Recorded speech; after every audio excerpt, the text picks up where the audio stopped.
Hello students, now let us study the important carbon compounds. Before this we have studied ethanol, now we have to study ethanoic acid, that is CH3COOH. Let us see the physical properties. First of all, ethanoic acid is a colorless liquid and its boiling point is 118 degrees Celsius. Commonly it is called as acetic acid, that is CH3COOH.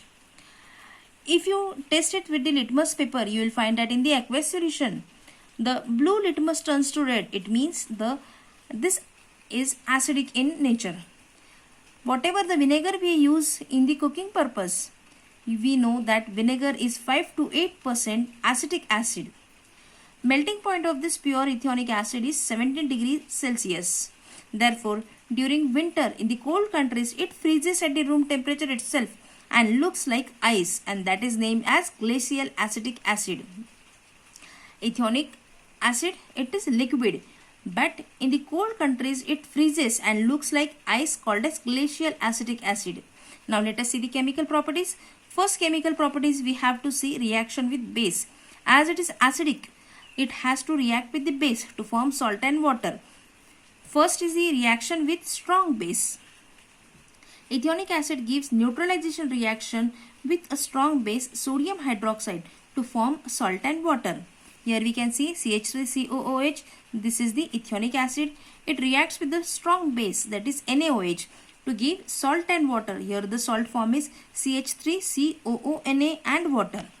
Here the salt formed is sodium ethionate, CH3COONA, that is called as sodium ethionate or also called as sodium acetate. Now again let us see the reaction with carbonate or bicarbonate. Here it was strong base, means it is now weak base. Ethanoic acid reacts with the basic salt, that is sodium carbonate, to form the salt, sodium ethionate, water and carbon dioxide. What is the difference here? Here sodium ethionate was formed, here also sodium ethionate is formed, but here only water, but here water and carbon dioxide is formed. With strong base it reacts to form salt and water.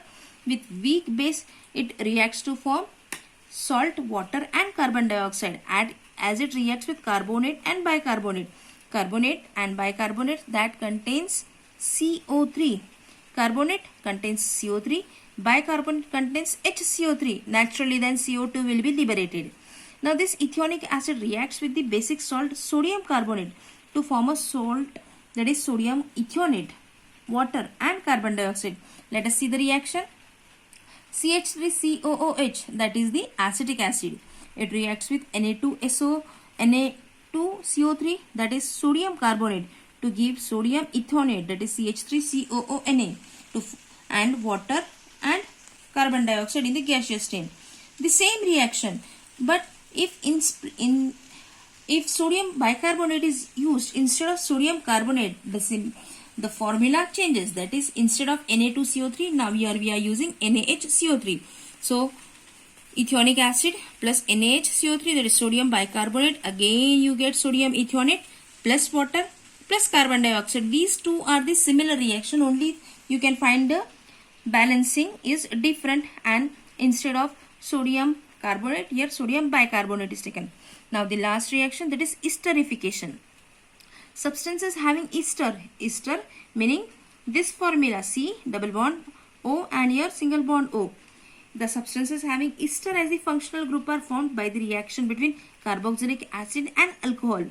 Let us see the reaction. Ethanoic acid plus ethanol in the presence of some catalyst. Here we have used acetic acid, and you get ethyl ethionate, CH3COOH plus CH3CH2OH gives CH3COO CH2CH3 plus water, that is ethanoic acid plus ethanol in presence of a catalyst. Here we have used the acid as the catalyst, you get ethyl ethionate. So we have discussed the physical and the chemical properties of ethanoic acid.